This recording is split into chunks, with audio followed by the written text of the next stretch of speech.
You're listening to the Chapter a Day Bible Study.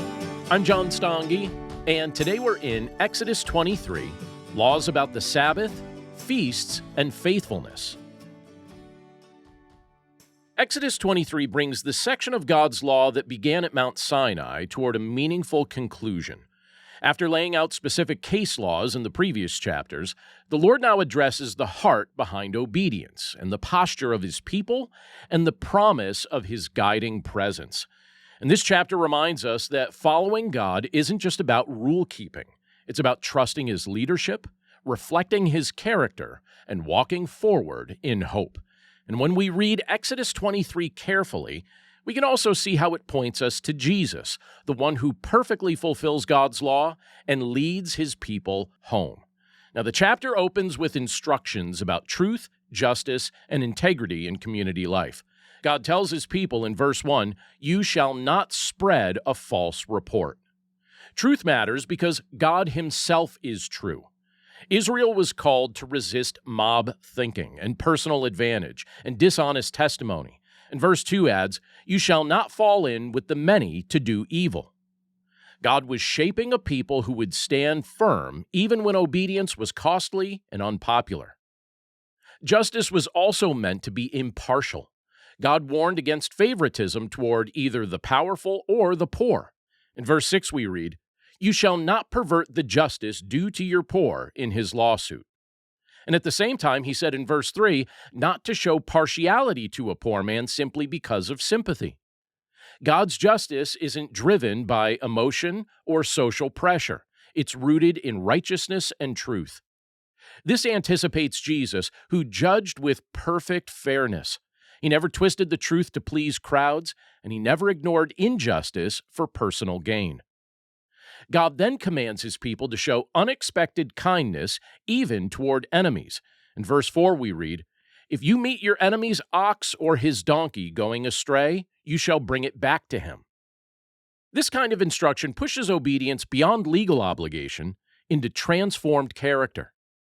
Jesus later stressed this principle when He taught His followers to love their enemies and pray for those who persecute them. What Exodus 23 describes in seed form, Jesus brings to full expression in His life and in His teaching. Now, another major theme in this chapter is God's concern for the vulnerable. We often see this throughout the law. In verse 9, the Lord says, "You shall not oppress a sojourner. You know the heart of a sojourner, for you were sojourners in the land of Egypt." Israel's past suffering was meant to shape their compassion. They were never supposed to forget where they came from or how God rescued them. And in the same way, Jesus shows deep concern for outsiders and the overlooked. His kingdom welcomes those who once stood far off. Exodus 23 also includes reminders about rest and worship. God commanded Sabbath rest not only for His people, but also for servants and animals. Verse 12 we read, "That your ox and your donkey may have rest, and the son of your servant woman, and the alien may be refreshed." Rest was an act of trust. It declared that God, not human effort, was the ultimate provider. Jesus later invited the weary to come to Him for rest, showing that true Sabbath fulfillment is found in a relationship with Him. Now, as the chapter moves forward, the focus starts to shift from instruction to promise. God assures Israel that He will send an angel ahead of them to guard and guide them on the journey to the promised land.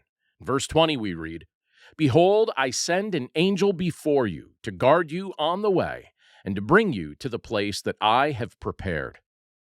This promise is deeply comforting. It's very interesting to read because God doesn't just give commands, He goes with His people. And this angel that's spoken of here speaks with God's authority and carries God's name. Now, many believers see this as pointing forward to Christ, who perfectly reveals the Father and leads His people into their inheritance. And to be even more specific, many theologians identify this, quote, "angel of the Lord," as a pre-incarnate appearance of Jesus Christ, a revelation that's often called a Christophany. Either way, Jesus is the ultimate guide, the one who goes before us and prepares the way. He doesn't abandon His followers to figure things out alone. God also explains that victory and blessing will come gradually. He says he won't drive out Israel's enemies all at once, but little by little, so the land won't become desolate. This teaches patience and dependence. God's timing is wise, even when progress might feel slow.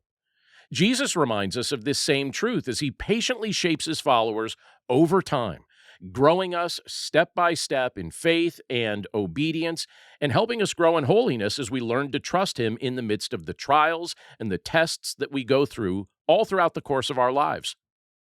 Now, this chapter ends with a clear call to loyalty. Israel was warned not to make covenants with false gods or adopt the practices of the surrounding nations that worship these false gods. God desired wholehearted devotion. Well, in Jesus, we see this loyalty fulfilled perfectly. He never compromised with sin. He never bowed to false authority, and he never turned aside from the Father's will. And through his life, his death, and his resurrection, he secured a new covenant that invites us into faithful relationship with God.